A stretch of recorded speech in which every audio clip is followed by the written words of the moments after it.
হিন্দু ধর্মাবলম্বী মানুষদের এই প্রধান উৎসবটি যেন নিরাপত্তা সহকারে সম্পন্ন হয়, নিরাপদ হয়, এই পূজা নির্বিঘ্নে হয়, কোনো ধরনের নাশকতা, কোনো ধরনের এই পূজাকে কেন্দ্র করে কোনো রাজনৈতিক উদ্দেশ্য হাসিল করতে না পারে এবং বাংলাদেশের যে মুখচ্ছবি, বাংলাদেশের যে মুখমণ্ডল এটাকে বিকৃত করতে না পারে, এই কারণে আমরা প্রত্যেকেই সচেষ্ট থাকছি।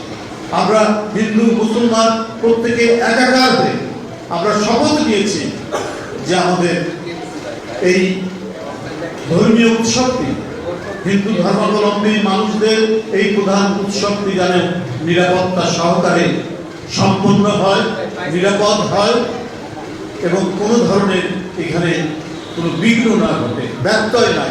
সেটা আজকে নবমীর দিন পর্যন্ত আমি যেখানেই গেছি, যে পূজা মণ্ডপেই গেছি, তারা বলছে যে এবারে যত লোক সমাগম হয়েছে আগের লোক সমাগমের চাইতে অনেক বেশি। এই যে আপনার যে পরিবেশ, এই পরিবেশ অভূতপূর্ব পরিবেশ। আমরা ছোটবেলা থেকে এটাই দেখে এসেছি, কিন্তু মাঝখানের সময় এমন অবস্থা তৈরি হলো, এমন সাম্প্রদায়িক বিভাজন তৈরি করা হয়েছিল যে আমাদের এই অটুট বন্ধনকে ধ্বংস করে দিয়ে আমাদের দেশের জাতির মুখমণ্ডলকে কলঙ্কিত করার প্রচেষ্টা চালানো হয়েছে।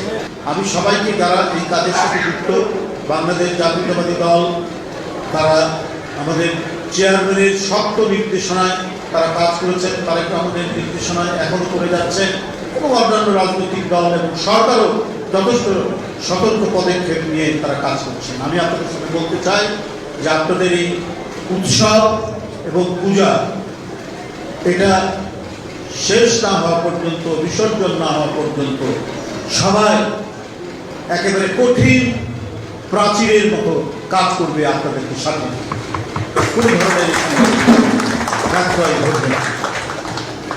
আমি শুধু এই কথাই বলি, দেখুন ৭১ সালে যে যুদ্ধ হয়েছে হানাদার বাহিনীর বিরুদ্ধে, এই যুদ্ধ তো হিন্দু মুসলমান একসাথে লড়াই করেছে, এখানে তো কোনো সাম্প্রদায়িক বিভাজন নেই। আমরা স্বৈরাচারের বিরুদ্ধে লড়াই আমরা একসাথে করেছি। আপনি সেটা ৯০ সাল হোক আর ২০২৪ সাল। আমার সাথে গ্রেপ্তার হয়নি জয়দেব, আমার সাথে গ্রেপ্তার হয়নি অমরেন্দ্র দাস অপু, আমার সাথে গ্রেপ্তার হয়নি নিপুণ রায়চৌধুরী, গ্রেপ্তার হয়েছে। মেয়েদের কারাগারে আমি নিপুণকে দেখেছি, কেবল তার একটা অপারেশন হয়েছে, ওই মুহূর্তে তার ২-৩ দিনও হয়নি, ওই মুহূর্তে তাকে ধরে নিয়ে এসেছে শেখ হাসিনার গোয়েন্দা। কত ছেলে ঢাকা বিশ্ববিদ্যালয়ে, তো আমরা তো একসাথে লড়াই করেছি গণতন্ত্র ফেরানোর জন্য।